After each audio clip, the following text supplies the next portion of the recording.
Hello good evening friend. यहाँ पर मैंने पहली यूनिट के बायोलॉजी के वेरी इंपॉर्टेंट क्वेश्चन आप लोगों को बोर्ड पे एक्सप्लेन कर दिए थे। अभी दूसरी यूनिट के वेरी इंपॉर्टेंट क्वेश्चन है, आप चाहें तो नोट कर लें या इसी वीडियो के जस्ट बाद आप लोगों को इसके कॉपी मिल जाएगी। इसी वीडियो के जस्ट लास्ट में आपको इसकी कॉपी ऐड कर देंगे। तो सबसे पहले मैंने यूनिट सेकेंड में 5 मार्क्स का एक क्वेश्चन है और 4 मार्क्स के 2 क्वेश्चन हैं और 5 ऑब्जेक्टिव हैं। ये यूनिट वेरी इंपॉर्टेंट है और काफ़ी नंबर देने वाली है, क्योंकि यहाँ से 13 मार्क्स के क्वेश्चन है टोटल, यानी थ्योरी क्वेश्चन है। ऑब्जेक्टिव 5 मार्क्स के, यानी 18 मार्क्स देगी ये यूनिट। तो इसमें चैप्टर नंबर 5 यानी प्रिंसिपल ऑफ इनहेरिटेंस में सबसे पहला क्वेश्चन एनसीईआरटी के टेक्स्ट बुक का question number 1, advantage of selection of P plant. Selection of P plant, Mendel ने पी प्लांट का सिलेक्शन क्यों किया, ये क्वेश्चन है। क्वेश्चन नंबर 2 एनसीईआरटी का difference between dominance and recessive, प्रभाविता और अप्रभावी गुणों में अंतर, होमोजाइगस हेटेरोजाइगस में डिफरेंस, मोनोहाइब्रिड डाईहाइब्रिड में डिफरेंस। लॉ एनसीईआरटी का question number 3 law of dominance, प्रभाविता का नियम। एनसीईआरटी का क्वेश्चन नंबर 10 पेडिग्री एनालिसिस, वंशावली के बारे में question number 11 sex determination in human being, मानव में लिंग का निर्धारण कैसे होता है। एनसीईआरटी का क्वेश्चन नंबर 14 पॉइंट म्यूटेशन के बारे में, एनसीईआरटी का क्वेश्चन नंबर 14। एनसीईआरटी का question number 16 autosomal genetic disorder, important है, पढ़ के जाइएगा। इसमें क्या क्या आएगा अपना, इसमें आएगा एडवर्ड सिंड्रोम, क्लिनफेल्टर्स, ये सब आएंगे। ऑटोसोमल है ना, तो ऑटोसोमल में अपने जो रहते हैं पटाओ, एडवर्ड, ये आएंगे, और वो क्लिनफेल्टर्स और टर्नर जो रहते हैं वो सेक्स क्रोमोसोम के डिसऑर्डर्स होते हैं। ठीक है, चैप्टर 6 पे आते हैं, molecular basis of inheritance, chapter 6 का नाम है। चैप्टर 6 में structure of DNA double helix, very important है। डिफरेंस ऑफ डीएनए और RNA, difference between mRNA, rRNA, tRNA, genetic code और उसकी प्रॉपर्टीज वेरी इंपॉर्टेंट है। डीएनए फिंगरप्रिंटिंग वेरी इंपॉर्टेंट है, इसको करना है आपको। दूसरा क्वेश्चन नंबर है चैप्टर नंबर 6 में ही ये क्वेश्चन है एनसीईआरटी के टेक्स्ट बुक का question number 8, difference between repetitive DNA और सैटेलाइट डीएनए, एमआरएनए और आरआरएनए में अंतर। ठीक है, एनसीईआरटी का क्वेश्चन नंबर 11 चैप्टर 6 में ही चल रहे हैं अभी अपन, फंक्शन ऑफ प्रमोटर, टीआरएनए और एक्सॉन। आप एनसीईआरटी के टेक्स्ट बुक का क्वेश्चन आंसर देखें, ये रेफरेंस में सॉल्व किए हुए हैं। ठीक है, दूसरा चैप्टर नंबर 7 में क्वेश्चन वेरी इंपॉर्टेंट, यहाँ से 5 नंबर के क्वेश्चन बनने के चांस बहुत हैं। मिलर और यूरे का experiment very important, analogous homologous में डिफरेंस, एनालॉगस होमोलॉगस क्या होते हैं, वेरी इंपॉर्टेंट है। वेस्टिजियल ऑर्गन चैप्टर 7 में मैंने इतने क्वेश्चन निकाले हैं।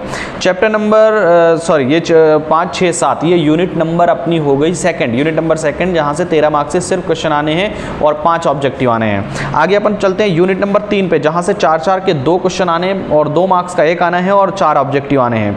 तो यहाँ पे अपन सबसे पहले कैंसर क्या है, इसके टाइप्स क्या है, एड्स क्या है, कैसे फैलता है, एड्स क्या है, कैसे स्प्रेड होता है, फैलता है।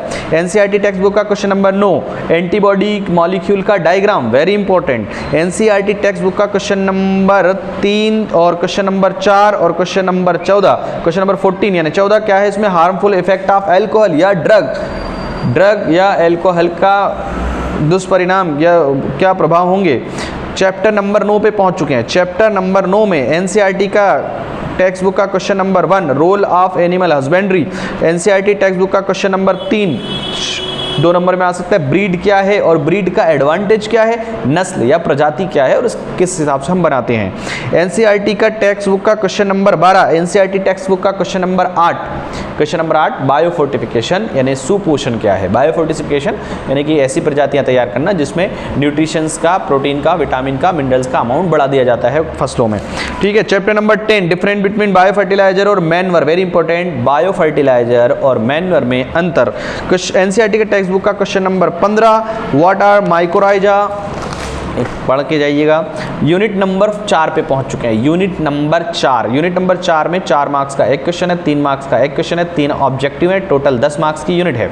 चैप्टर नंबर 11 यूनिट 4 में स्टार्ट होता है चैप्टर 11 में एनसीईआरटी का question number 10 bioreactor downstream process, NCERT text book का क्वेश्चन नंबर 11 पीसीआर और इसकी एप्लीकेशन आप लोगों को वीडियो दे दिया जाएगा आज। चैप्टर नंबर 12 पे पहुंच चुके हैं। चैप्टर नंबर 12 में एनसीईआरटी टेक्स्ट बुक का क्वेश्चन नंबर 3 जीएम क्रॉप और उसके एडवांटेज, एनसीईआरटी टेक्स्ट बुक का question number 5 gene therapy, question number 5 कुछ और है, और जीन थेरेपी एक अलग क्वेश्चन है, क्लोनिंग एक अलग क्वेश्चन है, जीन बैंक का एक अलग क्वेश्चन है। इनके बारे में पढ़ना है चैप्टर नंबर 11 और 12 में। मैंने इतने ही क्वेश्चन निकाले हैं, कुछ आपको लगता हो तो आप पढ़ें, आपको जो पहले से पढ़ा हो उसको रिवाइज करें। इन क्वेश्चंस को ज़्यादा रिवीजन करने की जरूरत है। चैप्टर यूनिट 5 पे पहुंच चुके हैं, यानी लास्ट यूनिट 5 में चैप्टर नंबर 13 आता है। इसमें एनसीईआरटी टेक्स्ट बुक का question number 3 phenotypic adaptation, NCERT text book का question number 1, NCERT text book का क्वेश्चन नंबर 10 जिसमें डिफरेंस है, एनसीईआरटी टेक्स्ट बुक का question number 11, NCERT text book का क्वेश्चन नंबर 14 जिसमें पॉपुलेशन के एक्सप्लोजन के बारे में दिया हुआ है, पॉपुलेशन क्या है, पॉपुलेशन एक्सप्लोजन के कारण यहाँ से क्वेश्चन आएगा। चैप्टर नंबर 15 क्वेश्चन नंबर 15, ठीक है, ये क्वेश्चन नंबर इतने लिखने हैं। चैप्टर नंबर 15 पे आते हैं, एनसीईआरटी का क्वेश्चन नंबर 6 जिसमें डिफरेंस है फूड चेन फूड वेब में, लिटर और डेट्रिटस में, ग्रेजिंग फूड चेन और डेट्रिटस फूड चेन में। क्वेश्चन नंबर 7 एनसीईआरटी का जिसमें कंपोनेंट ऑफ इकोसिस्टम बताना है, पारिस्थितिकी तंत्र के घटक बताना है। चैप्टर नंबर 14 चल रहा है और उसमें क्वेश्चन नंबर मैंने 7 बता दिया है, component of ecosystem. Question number 8 ecological pyramid क्या होते हैं और नंबर का पिरामिड और बायोमास का पिरामिड बनाइए। वेरी इंपॉर्टेंट है, 5 मार्क्स का आ सकता है ये, ठीक है। क्वेश्चन नंबर 10 ये भी वेरी इंपॉर्टेंट है। क्वेश्चन नंबर 10 सुन लीजिएगा, डिकम्पोजिशन क्या है, इसकी प्रोसेस क्या होती है, विघटन अपघटन क्या है, इसकी प्रक्रिया क्या है, वेरी इंपॉर्टेंट। डिकम्पोजन क्या है, डिकम्पोजिशन, ठीक है। Question number 11 energy flow, very important.